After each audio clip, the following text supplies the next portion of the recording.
প্ৰতিখন সমাজতে এগৰাকী মুখিয়াল ব্যক্তি থাকে আৰু সেই মুখিয়াল ব্যক্তিগৰাকীয়ে সমাজত হোৱা অনিয়ম আৰু অনুচিত কামবিলাক পৰ্যবেক্ষণ কৰে, তাৰ প্ৰতি দৃষ্টি দিয়ে। ৰাজনীতিৰ ক্ষেত্ৰতো তেনেধৰণৰ হ'ব লাগে। বিৰোধী শক্তিশালী থাকিব লাগে, যাতে চৰকাৰে নিজ ইচ্ছামতে কিবা আইন জাপি দিব বিচাৰিলে, স্বেচ্ছাচাৰী শাসন চলাব বিচাৰিলে বিৰোধীয়ে তাৰ শক্তিশালী প্ৰতিবাদ কৰিব লাগে। আজিৰ তাৰিখত বিৰোধী কিমান শক্তিশালী, এই কথাটো চৰকাৰী পক্ষই বাৰে বাৰে কৈ আহিছে যে বিৰোধী শক্তিশালী নহয়, বিৰোধী নিজৰ মাজতে বিভাজিত। শেহতীয়াকৈ ভৰত নৰহ আৰু ৰাণী নৰহৰ যি প্ৰেম গাথা, তেওঁলোকৰ যি স্বাৰ্থপৰ প্ৰেম তেওঁলোকৰ, সেই প্ৰেম গাথাই এই কথাটো প্ৰমাণ কৰি দিছে যে বৰ্তমান আটাইতকৈ শক্তিশালী আৰু পুৰণি দল বুলি কোৱা কংগ্ৰেছ দলৰ মাজত তেওঁলোকৰ কোনো ধৰণৰ একতা নাই। সেৱা ভাৱ আৰু ত্যাগ ভাৱ তেওঁলোকৰ মাজত নাই। যদি ত্যাগ ভাৱ আৰু সেৱা ভাৱটো তেওঁলোকৰ মাজত থাকিলে হয়, তেনেহ'লে এটা মাত্ৰ টিকট নোপোৱাৰ আক্ষেপত তেওঁলোকে দল ত্যাগ নকৰিলে হয়। ভৰত নৰহ, ৰাণী নৰহ জ্যেষ্ঠ তেওঁলোক ৰাজনৈতিক অসমৰ যি ৰাজনৈতিক ক্ষেত্ৰখনৰ জ্যেষ্ঠ ৰাজনৈতিক ৰাণী নৰহ মন্ত্ৰী পৰ্যন্ত আছিলে।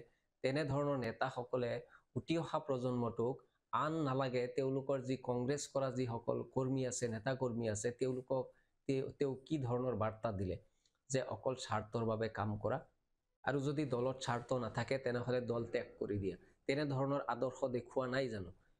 এনে এক সন্ধিখনত যি সময়ত কোৱা হৈছে যে চৰকাৰে স্বেচ্ছাচাৰী শাসন চলাই আছে, হিটলাৰী শাসন চলাই আছে, গণতন্ত্ৰক ধ্বংস কৰি পেলাইছে চৰকাৰখনে, এনে সময়তে ভৰত নৰহ, ৰাণী নৰহৰ নিচিনা জ্যেষ্ঠ নেতাসকলে কংগ্ৰেছত থাকি শক্তিশালী ভূমিকাত তেওঁলোক থাকিব লাগিছিলে। জনসাধাৰণৰ মাজত, তেওঁলোকৰ কৰ্মীসকলৰ মাজত এই বাৰ্তা তেওঁলোকে দিব লাগিছিলে যে আমি যিকোনো প্ৰকাৰে, যিকোনো ত্যাগৰ বিনিময়ত এইখন হিটলাৰী চৰকাৰৰ আমি ওফৰাব লাগিব, তাৰ বিৰুদ্ধে আমি যুঁজ দিব লাগিব। এনেধৰণৰ এক মানসিকতা, এক ৰাজনৈতিক বাৰ্তা ভৰত নৰহ, ৰাণী নৰহে জনসাধাৰণৰ মাজত দিব লাগিছিলে, কিন্তু সেই বাৰ্তা তেওঁলোকে দিব পৰা নাই। নিজৰ ক্ষুদ্ৰ স্বাৰ্থ টিকট নোপোৱাৰ বাবেই তেওঁলোক এতিয়া দল পৰ্যন্ত ত্যাগ কৰি দিছে।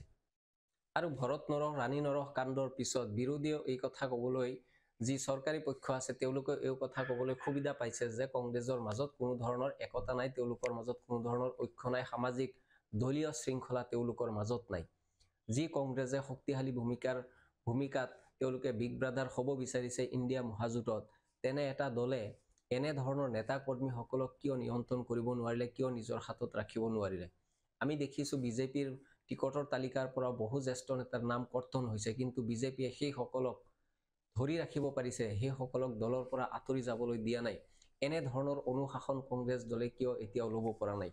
এনেধৰণৰ অনুশাসন নোলোৱাৰ ফলতে তেওঁলোক জনসাধাৰণৰ মাজত দুৰ্বল প্ৰতিপন্ন হৈ আছে দিনক দিনে, আৰু এটাৰ পিছত আনটো নিৰ্বাচন তেওঁলোকে হাৰি গৈ আছে। আগন্তুক নিৰ্বাচনৰ আহি আছে, এনেকুৱা এটা নিৰ্বাচনৰ সময়ত তেওঁলোকে নিজৰ মাজত ঐক্য প্ৰদৰ্শন কৰিব নোৱাৰিলে হয়তো তেনেদৰেই তেওঁলোকে মুখ থেকেচা খাব, আৰু এয়া গণতন্ত্ৰৰ বাবে নিশ্চিতভাৱে এটা ভাল খবৰ নহ'ব। কাৰণ গণতন্ত্ৰত বিৰোধী শক্তিশালী হ'ব লাগে, আৰু শক্তিশালী বিৰোধীয়েহে গণতন্ত্ৰৰ প্ৰহৰী হিচাপে তেওঁলোকে দায়িত্ব পালন কৰিব লাগিব।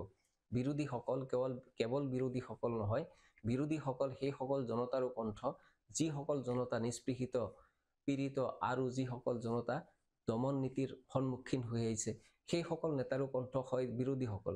গতিকে বিৰোধীসকলে এই সামান্য ত্যাগখিনি কিয় তেওঁলোকে কৰিব পৰা নাই? ভৰত নৰহ, ৰাণী নৰহৰ নিচিনা ব্যক্তিয়ে কিয় তেওঁলোকে এইখিনি উদাহৰণ দাঙি ধৰিব বিচৰা নাই বা দেখুৱাব পৰা নাই? আচলতে কংগ্ৰেছত এনেধৰণৰ স্বাৰ্থপৰ নেতা, এনেধৰণৰ ঠিকা টুকুলি আৰু ক্ষুদ্ৰ স্বাৰ্থৰ কাৰণে জড়িত হৈ থকা বহু নেতা এতিয়ালৈকে কংগ্ৰেছ দলখনত আছে, যিসকল কংগ্ৰেছ দলটোৰ কাৰণেতো ভাল নহয়েই, জনসাধাৰণৰ কাৰণেও ভাল নহয়। কাৰণ এইসকল নেতাই যিকোনো সময়ত জনসাধাৰণৰ সৈতেও প্ৰতাৰণা কৰিব পাৰে কেৱল নিজৰ স্বাৰ্থৰ কাৰণে।